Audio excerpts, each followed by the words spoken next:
You know, nandito ngayon tayo sa Sen Exotic. Siyempre sir, pwede mo bang ipakilala ang iyong sarili? At siyempre, yung mga dala mo mga pets dito. Oo. Ako si Ray, Aslan Phil sa Facebook. So, ito ngayon yung mga dala natin. No? Ito yung page natin, Set Exotics. Located nga pala kami Tondo, Manila.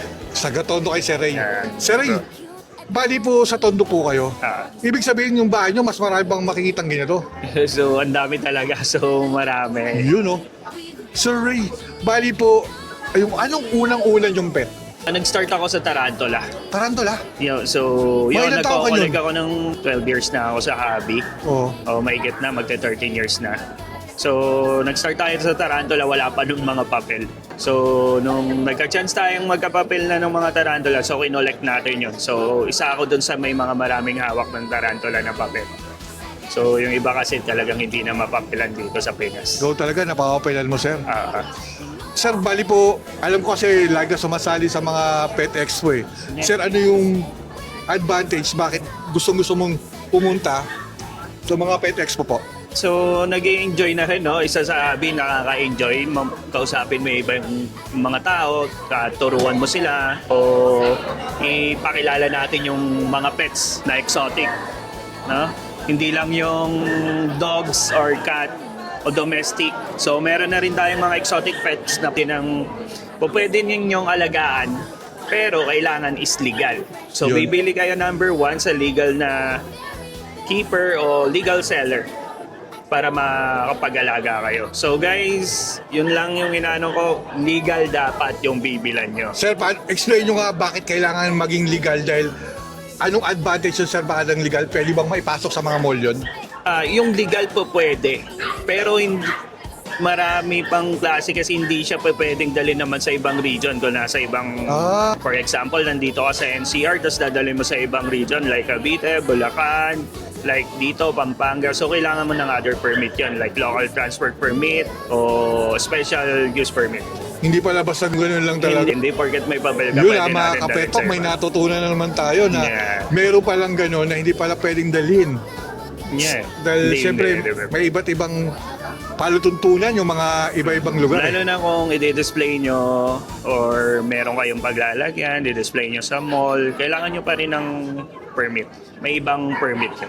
Sir, pwede mo bang iikot ako? Kung ano yung mga dala mo rito? Siyempre, alam ko mga pangmalakasan mo talaga to. Okay, sige.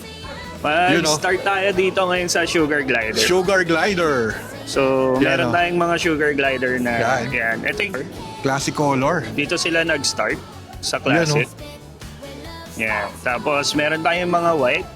Mga white. Ito na yung Lucistic, Platinum, and Mosaic.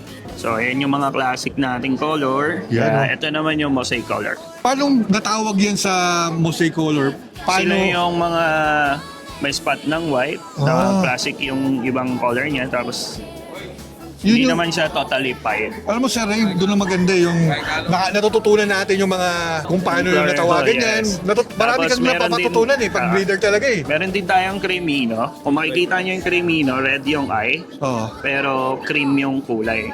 So, Cremino siya. Iba pa yun guys yung albino kasi yung albino, white yon, tapos red yung eye. Ganda ng lighting mo rito, parang ang sarap talagang pagkukuha ng mga Yeah, ano. yeah. Ay, ang cute. So, Yan yung mga dala ni Sir Ray.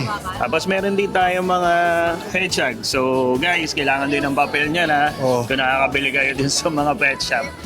Kailangan pa rin kasi inuhuli sila. So under pa rin sila ng exotic. Sir, yung hedgehog na yan, saan talaga origin yan? Ang origin ng African pygmy, locality nila.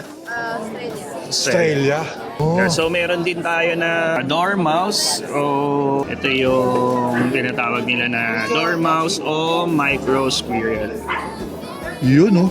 So Uy, ang cute. yan, micro squirrel na tawag. Bakit tinawag na ano yan?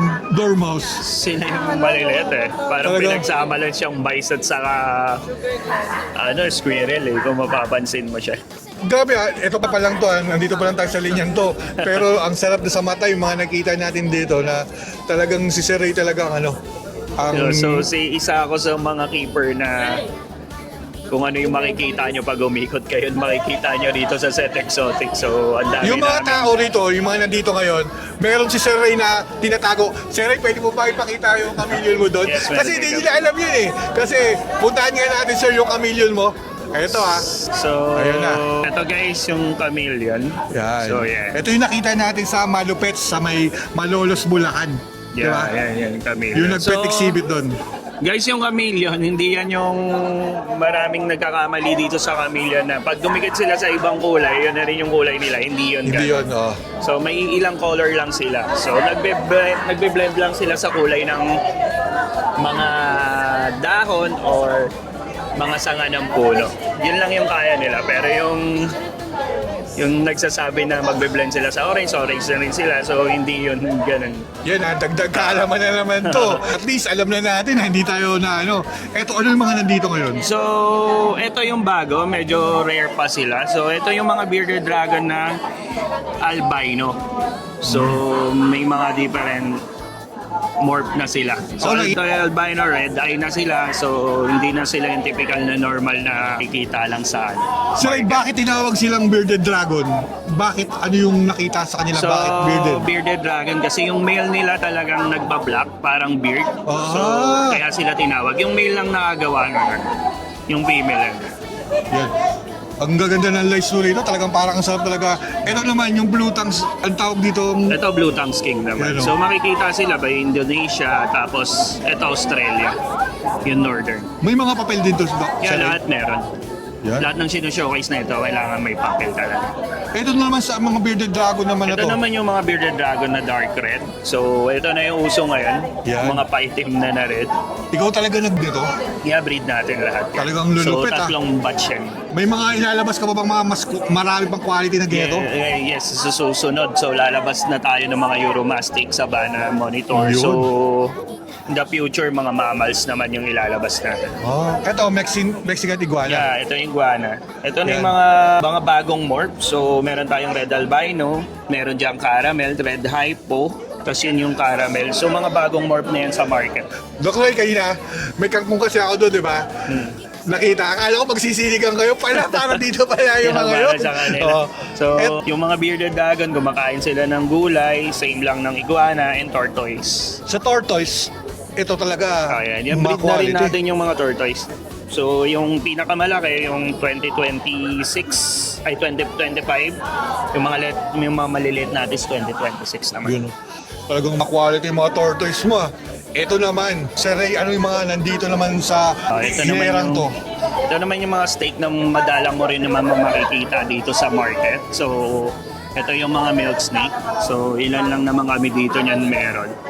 So, yung mga milk snake, Mexican black king, yung mga Cal king, corn snake, yan. Grabe, no? Ang sarap talaga, no? Yan, mga Tiari king. So, Ito, ito naman yung hognose. Bakit hognose siya? Yung nguso niya. Parang sa Oh, pusa parang na hugs, nakapango, oo. parang gano'n. Pango. Grabe yung mga quality mo nandito. Tapos ito naman ball python lang. Itong mga ball python mo, hanggang gano'n lumalaki itong mga to? So, lumalaki. 3 feet? naman sila. Almost naman nung mga snake dito. So, ito lang ang pinakamalaki sa snake dito. Kasi ito, lumalaki ito ng up to 6 feet or 7 feet. Yan? Tapos yung color nila, naririting Mga lang sinlaki ba naman. to ni Wemby? Hindi, malalaki ang Honduran. So, yan yung pinakamalaking milk snake sa kanila. Ito naman yung nandito mo sa ito to. Anong tawag naman dito? Ito yung bearded dragon. Yung malaki na. Yeah. Kumbaga- Pre-shed lang siya, kaya saka malamig, kaya ganyan yung kulay niya. Yun, oh. Pero same lang siya ng mga bearded dragon doon. Kaya Pero maliliit yun lang. lang, medyo mahal lang yun kasi mga Maliliit red lang yung iba colors ron. na. Apo.